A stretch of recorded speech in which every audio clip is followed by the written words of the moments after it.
যার কারণে তারা দামি হয়ে গেছে, তাদের ব্যাপারে আয়াত নাযিল হয়েছে রাদিয়াল্লাহু তাআলা আনহু ওয়া রাদু আনহু।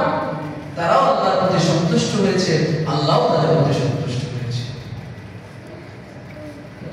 সম্মানিত হাজিরিন, আল্লাহ রাব্বুল আলামিন তার কালামে পাকে ইরশাদ করেন, ইয়া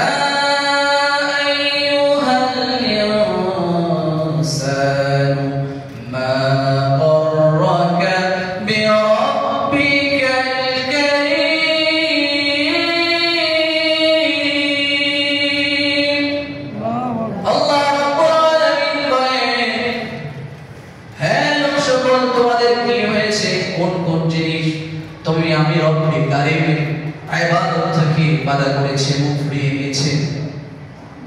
কোন কোন জিনিস, কোন কোন কাজ তোমাকে আমি আল্লাহ রাব্বুল আলামিনের রব্বে কারীমের ইবাদত থেকে তুমি মুখ ফিরিয়ে নিয়েছো?